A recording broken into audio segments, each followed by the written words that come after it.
This is TomoNews for Tuesday, February 28th.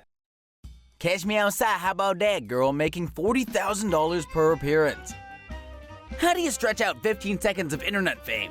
You start by charging rate. That's what Danielle Bregoli is now doing in the aftermath of becoming a viral supernova on Dr. Phil. Since leaving the TV doctor's couch back in September, 13-year-old Bregoli has achieved minor celebrity status and is now getting paid heaps for it. Reports out of her camp say she'll be paid upwards of 40,000 bones to appear at the Rolling Loud Music Festival in May. The owner of the company putting on the festival will also be throwing Danielle's 14th birthday party, and she'll reportedly earn a cut of the ticket sales. Bregoli charges $30,000 for domestic appearances and $40,000 to show up at events overseas. It might sound crazy at first glance, but consider that Jersey Shore's Mike the Situation made more than $5 million in 2010, capitalizing on his name through appearances, a workout DVD, magazine covers, and even a vitamin line for GNC. Not so crazy anymore, huh? Maybe Bregoli will make like memorable American Idol contestant William Hung and get a record deal someday.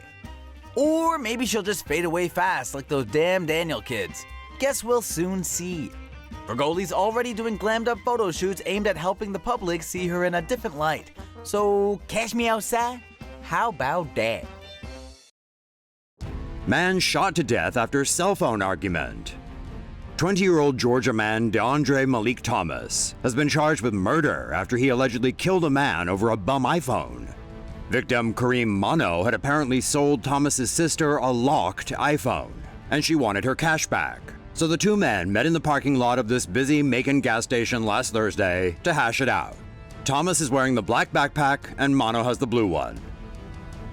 Their exchange soon escalated, and Mono pulled out a Tech 9 semi-automatic pistol, then tucked it back in his pants. Not to be outdone, Thomas soon pulled out his own gun and started firing at Mono. Mono was shot several times and was killed. Thomas hauled ass. Thomas later turned himself into the cops. But as it turns out, Thomas was currently free on a $65,000 bond in connection with a robbery last April. That case is still to go to trial, and with his latest crime, Thomas could be looking at a really long time behind bars. Europe's first sex doll brothel opens in Barcelona. Does boning a hyper-realistic sex doll count among your most secret fantasies? One company in Spain knows it does, and it's got you covered. Lumi Doll in downtown Barcelona claims to be the first sex doll whorehouse in Europe. Appointments with its girls will set you back €80 an hour. Each of the dolls is unique and sports the 3 standard female orifices, as well as flexible limbs for maximum satisfaction. Clients will meet their companions in a private candlelit room where smooth music and full HD pornography will assist in getting heart rates and hard-ons pumped up. But are the dolls, hygienic, you ask? Well, Lumi Doll guarantees its dolls are thoroughly disinfected after each use, but recommends clients bring their own condoms and lube. 4 different ladies are available: the blonde and busty Katie, Lisa, an African doll with curly blonde hair, Lily, the Asian with a generous chest, and Aki, a Japanese anime figure, also with giant chesticles. According to the company's website, appointments can be made for entire nights or for couples. So what are you waiting for? Old white dude tells Hispanic American Wal-Mart worker to go back to her own country. An old white guy's rant about immigration, directed toward a Hispanic employee of an Irving, Texas Walmart, is pissing people off left, right, and center. According to the Dallas Morning News, the unnamed man was at the store's optical center on Sunday with vision problems. The worker, identified only as Adela, was dealing with him, but he wanted a white employee to help him out. Apparently, he got triggered after seeing an obese black woman in an electric wheelchair. So he thought it would be a good idea to bloviate about that woman to Adela. And that's when Adela began recording. Who do you think pays her hospital bills? I don't know. I do. You can ask her. I pay her hospital bills. She's a foreigner. She come over here. She gets sick and fat and obese, and she can't do anything. She can't work, but I have to pay her bills. You see what I mean? Am I fat and obese? I go to work every day. I pay taxes. Okay. Thankfully, the guy stopped it and said he was wrong and apologized. Haha, no, we're just kidding. He continued ranting at Adela, who's an American citizen originally from El Salvador. I pay my own taxes All of too. these foreigners are living off of us good, working white people. Oh yeah? Yes, I'm just telling you the truth. It's all right. I mean, I know you ain't leaving. I know you're here to stay. Y'all should go to your own countries and fix up your own country. And try to get your own country to be a... Okay, sir, I don't want to hear that anymore. That's it? Okay, and she's going to help you, okay? This work when... Adela got another employee to deal with the man, but his rant is now coming back to bite him in the ass. The video was originally posted to Facebook by a local filmmaker-photographer, then it made it onto the Dallas Morning News blog. So what's your take? Sound off in the usual spot below. Open carrier fires off half a dozen shots at shoplifters. Billings, Montana cops are investigating an incident that saw an open carrier fire off 6 rounds at fleeing shoplifters. The alleged thieves were in the middle of their getaway and about to hightail it out of Rimrock Mall on Saturday when an unidentified armed citizen stood behind their vehicle and told them they weren't allowed to leave. It appears a male suspect was able to escape. During the confrontation, the man yells at the remaining female suspect that he'll open fire if the car backs up. She didn't heed his warning and reversed anyway. The man fired 4 shots at the tires when the car was close by, and he then let off another 2 rounds as the vehicle sped away. All inside a mall parking lot with bystanders watching on. No one was injured. The cops questioned and released the shooter, but say the investigation into the case is still ongoing. Do you think the guy was justified in firing as the shoplifters backed up? And do you think he was justified in shooting as they were pulling away? Fire off below and let us know. Artist lives inside rock for 1 week surrounded by his own excrement. Ever heard of French performance artist Abraham Poincheval? He's well known for his feats of endurance, like traversing the Rhone River inside a large corked plastic bottle, or spending 6 days on a platform 20 meters into the air just outside a Paris train station. And then there was the time he lived 2 weeks inside a stuffed bear in a museum. So after all those wacky stunts, how does one raise the bar, so to speak? By spending 7 days inside a massive 12-ton rock. That's how. On February 22nd, with the eyes of the world watching, Poincheval stepped into the human-shaped hole carved into the rock, where he would sit and wait for a week. The aim of his stunt is to discover how the unique experience will transform his perception of time and space.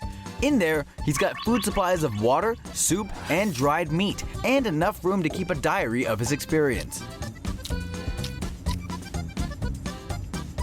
Compared to his previous stunts, this one sounds kinda blasé, doesn't it? Not so fast, naysayers. Things get a little more interesting when you realize he's gotta go potty at some point. Poincheval will be using water bottles to collect his pee, and there's a container for him to tend to his bigger business. TomoNews fan Snowmons had a great idea for how to spice up the stunt, so here you go, Snowmons. Instead of eating soup and jerky, what if Poincheval ate only burritos and laxatives? What an explosive twist that would have been.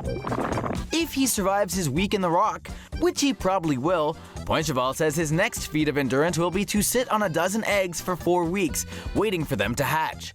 Try to top that, David Blaine. ISIS turns cute puppies into lethal weapons. A shocking video released by Iraqi soldiers fighting against the Islamic State claims the militant group strapped an explosives vest onto a puppy. A video released by Iraqi soldiers claims that a small puppy was fitted with explosives by ISIS extremists. The device was made from several bottles filled with explosives and shrapnel, connected by electrical wires. The Iraqi soldiers in the video said ISIS militants planned to remotely detonate the device after sending the puppy across front lines. The bomb was designed to kill or injure up to 4 people. Iraqi government forces began a major offensive on February 19th to clear western Mosul from Islamic State militants. Indonesian cops kill ISIS terrorist. Cops in Indonesia's 3rd biggest city shot a suspected ISIS supporter dead on Monday after the man detonated a pressure cooker bomb in a park. No other casualties were reported in the attack, which took place at around 9 a.m. in the city of Bandung. 2 terrorists are suspected of taking part in the attack. One, reportedly a woman, escaped on a motorbike. The other bomber then ran to a government office close to the park. Police and the bomb squad blocked the area and evacuated office workers and members of the public. Cops tried to negotiate with the bomber, but when he set fire to the top floor of the government office, they raided the building. Worried that the man was carrying a second explosive device, the cops shot him dead. According to reports, the ISIS sympathizer made demands that terrorists be released from prison before being shot dead, but the cops apparently were not in a listening mood. U.S. military targets ISIS with drone killer system. The U.S. Air Force has reportedly spent $15 million on Israeli-made anti-drone equipment that can counter the small drones used by ISIS as weapons. The Drone Guard system is equipped with drone detection and tracking algorithms. It also has 3D radars that can detect airborne targets from a range of 10 kilometers to 20 kilometers. Once the system detects a hostile drone, it emits jamming signals that can send the drone back to its point of origin or shut it down to make a crash landing. Israel Aerospace Industries said last year that it had sold the Drone Guard system to several customers, but did not disclose the details of the buyers. Bus plunges into ravine in Indonesia. 6 people died when this tour bus hurtled off the road in Indonesia on Sunday afternoon. The passengers were mostly elementary school teachers who were heading out for a road trip with their families. Some 28 passengers were aboard the bus, which was traveling from East Java to a waterfall in Central Java. According to reports, the accident was caused by technical problems with the bus's brakes, combined with tricky road conditions. Heading downhill and on a sharp curve, the driver couldn't control his speed. The bus hit the central reservation and then plunged 15 meters into the ravine. 6 passengers were killed and dozens more suffered severe injuries in the crash. Rescue teams struggled to evacuate the injured passengers due to the treacherous conditions, but the survivors were eventually taken to the hospital for treatment.